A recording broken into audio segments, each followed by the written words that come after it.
Ancient Egyptians invented paper, mummified pharaohs, and built mysterious pyramids, the secrets of which still haven't been uncovered by the leading scientists of the world. All of this is extremely interesting, but there are many other, no less impressive, facts about ancient Egypt. We at What Howard decided to open up the curtains of history and found some really interesting facts about Egyptians that you will neither read in history books nor see in Hollywood blockbusters. Women in ancient Egypt had the same rights as men. They could own and control property, and land ownership was transferred exclusively through the maternal line. Egyptian women dressed the way they wanted, they chose a husband by themselves, they could apply for a divorce, and they could even get married for a second time. Despite the fact that most women were housewives, some of them labored the same as men. They worked in flour and spinning mills, brewed beer, and replaced their husband in the shop while they were in the field. Noble Egyptian women had an opportunity to get an education and could take highly authoritative positions in exceptional cases, from scribes and doctors to priestesses of female deities, and even as rulers of the state. Gold bridges that were found on some mummies, where other people's teeth were used, prove that the Egyptians practiced dental prosthetics, but it still remains unknown whether these constructions were installed during the dead person's lifetime or after their death, while embalming their bodies.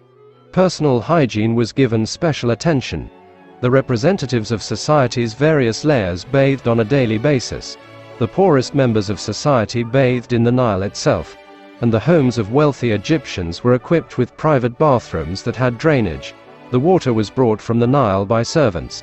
Instead of soap, they would use a substance called natron, a mixture of 4 types of salt.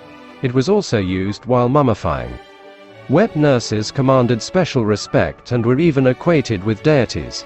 Despite the fact that they were medically advanced for their time, childbirth was not given the attention it deserved. That's why many women died while they were in labor.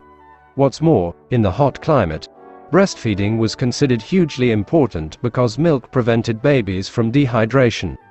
That's why wealthy families often signed a contract with a wet nurse, according to which, in the case of the mother's death, she was obliged to take care of the baby. The Egyptians were among the first to use penicillin, and they may have not even realized it. They were applying moldy bread to wounds. In general, as we have already mentioned before, the residents of Egypt were quite concerned about hygiene. Thanks to this, post-surgery mortality in ancient Egypt was lower than in any European hospital, until the middle of the last century. In order to protect themselves from lice, both men and women would shave their heads and wear wigs that protected them from the burning sun. The upper strata of society could afford expensive headdresses made of human hair or horsehair, decorated with gold or silver threads, while poor people had to enjoy homemade papyrus wigs. Pyramids were not built by slaves, but by hired employees, and the tombs found near the Giza pyramids confirm it. A study of the skeletons found there showed that the buried were engaged in hard physical labor. Archaeologists agree that they were the ones who built the pyramids. Moreover, the location of the tomb confirms that the departed couldn't have been slaves, because only respected people could have the honor of being buried near the sacred tombs of pharaohs. Another fact confirming the theory that the builders couldn't be slaves is that most of the population of ancient Egypt was engaged in agriculture.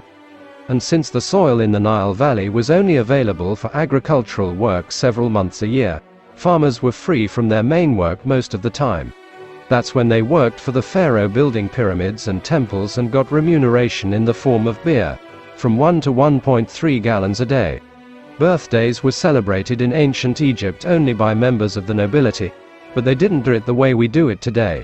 They held a festivity on the day of their coronation. Some historians believe the custom of wearing crowns on birthdays originated at these early birthday festivals. A person's name was kept a secret for the person's lifetime. According to the legend, if someone learned it, they could influence this person in a magical way. That's why Egyptians used nicknames, or so-called kind names. By the way, that's the reason why many pharaohs took the names of great ancestors when ascending the throne. They believed these names were a guarantee of their own safety and a conductor to eternity. Not all Egyptians could afford shoes, that's why many of them often walked barefoot, especially in their homes. In order to protect their legs from the sun and insects, they would apply special ointments to their feet. The wealthiest of Egyptians even had their own personal specialists that would focus on their pedicure. They would process nails with a knife and a file, and this profession was so honorable that it was indicated on the person's grave after the death. Marriages within the family were widespread at those times. At first, it was practiced exclusively by the ruling dynasties, to preserve the purity of the bloodline and to narrow the circle of people potentially claiming the throne. Pharaohs would often marry their sisters. There were also cases where a pharaoh would marry a girl who was his niece, on both the maternal and paternal lines, that was the common daughter of his brother and sister. Over time, these became commonplace for ordinary Egyptians as well.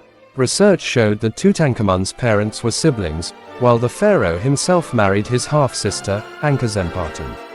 The couple gave birth to 2 stillborn daughters. Cleopatra, in her turn, was married to her brother, Ptolemy XIII, for 3 years. If you like our channel, please like, comment and share. Thank you.